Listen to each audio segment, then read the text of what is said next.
नमस्कार दोस्तों, क्या आपको भी ऐसा लगता है कि सभी प्रश्नों का उत्तर जानना आवश्यक है? वैसे तो किसी भी प्रश्न का उत्तर जाना जा सकता है, खुद के माध्यम से या किसी और के माध्यम से। इससे पहले कि टॉपिक की ओर बढ़े, ये जान लेते हैं कि हमारे मन में प्रश्न उठते ही क्यों हैं। इसका साधारण और सरल उत्तर है कि हमारे जीवन में पहले समस्या आती है तब प्रश्न उठते हैं। जैसे कि जब हम प्रसन्न होते हैं तब हम ये नहीं पूछते कि हम प्रसन्न क्यों हैं, पर जब दुखी होते हैं तब प्रश्न पूछते हैं कि हमारे जीवन में इतनी समस्या क्यों है, हमें ही इतना दुख क्यों हो रहा। पर मानव मस्तिष्क खाली बैठने पर ऐसे भी प्रश्न पूछता है जिसका हमारे जीवन से कोई खास लेना देना नहीं है, जिससे हमारे जीवन में किसी समस्या का हल नहीं होना। फिर भी हम मन की संतुष्टि के लिए या सामने वाले को परखने के लिए प्रश्न पूछते रहते हैं, जिससे हमारा समय और ऊर्जा दोनों व्यर्थ होता है। ऐसे ही कुछ प्रश्न भगवान बुद्ध के समय में भी कुछ बुद्धिजीवियों के द्वारा पूछ लिया जाता था, जिसका उत्तर देने से भगवान बुद्ध मना कर दिया करते थे। अब जानते हैं कि वो प्रश्न कौन से थे। इन प्रश्नों का उत्तर कैसे जाना जा सकता है या इन्हें जानना जरूरी है भी या नहीं, ये वीडियो के लास्ट में बताऊंगा। फिलहाल ये जानते हैं कि वो प्रश्न कौन से थे। तो पहला प्रश्न ये था कि क्या ये संसार हमेशा रहेगा। नंबर 2, क्या ये संसार एक दिन खत्म हो जाएगा। नंबर 3, क्या इस संसार की कोई सीमा है। नंबर 4, क्या ये संसार असीमित है। नंबर 5, क्या आत्मा और शरीर एक ही है। नंबर 6, क्या आत्मा और शरीर अलग अलग है। नंबर 7, क्या बुद्ध का दोबारा जन्म होता है। नंबर 8, क्या बुद्ध का दोबारा जन्म नहीं होता।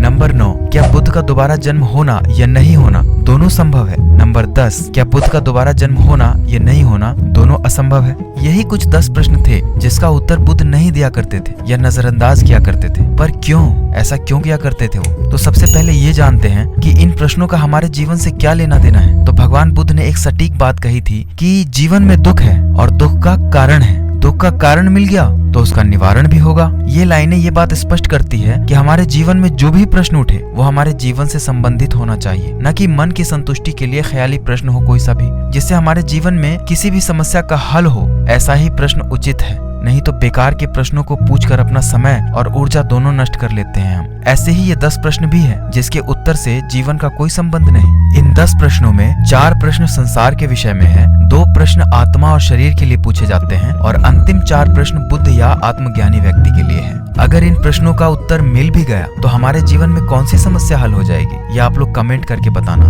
इससे आपके ज्ञान का भी स्तर पता चलेगा। पहले 4 प्रश्न संसार के हैं, जो कहता है कि संसार हमेशा रहेगा कि नहीं, सीमित है या असीमित है। इस तरह के पहले 4 प्रश्न हैं। अगर ये हमेशा रहेगा, मान लीजिए ये संसार हमेशा रहेगा, तो भी हम लोग हमेशा तो नहीं रहेंगे ना। जब हम ही खत्म हो जाएंगे तो संसार रहे या ना रहे क्या फर्क पड़ता है। तो सवाल ही व्यर्थ हो गया। फिर अगला सभी प्रश्न आत्मा और बुद्ध के विषय में है, तो इन प्रश्नों के उत्तर भी उस दिन मिल जाएगा जिस दिन स्वयं को जान जाओगे आप। इस लिहाज से भी इन प्रश्नों का कोई मोल नहीं है। आत्मबोध होने के बाद कोई भी प्रश्न बाकी नहीं रहता, चाहे यही 10 प्रश्न क्यों ना हो जो भगवान बुद्ध से पूछा करते थे लोग। बुद्ध जानते थे कि इन प्रश्नों का उत्तर देने से प्रश्न खत्म नहीं होंगे, बल्कि प्रश्न के बाद प्रश्न उठते ही चले जाएंगे, क्योंकि प्रश्नों का समाधान तो खुद के भीतर से मिलता है। बाहर से जितने भी प्रश्नों का उत्तर मिलेगा उसके उत्तर पर हमारा मन एक और क्वेश्चन पूछेगा या प्रश्न पूछेगा, जिससे कि हम संतुष्ट नहीं हो सकते कभी भी। इसलिए आत्म का बोध होना बहुत जरूरी है अपने सभी प्रश्नों का उत्तर जानने के लिए। मेरे लिए भी इन प्रश्नों का कोई मूल्य नहीं। आप लोग कमेंट करके बताएं कि क्या ये प्रश्न किसी और से पूछे जाने योग्य है या ये प्रश्न हमसे ही पूछे जाने चाहिए, स्वयं से ही पूछे जाने चाहिए। वीडियो को लाइक करके सब्सक्राइब कर लीजिए। इस वीडियो में इतना ही था। मैं आपको मिलता हूँ फिर किसी अन्य ज्ञानवर्धक वीडियो में। आप लोगों का बहुत बहुत आभार ध्यान से सुनने के लिए।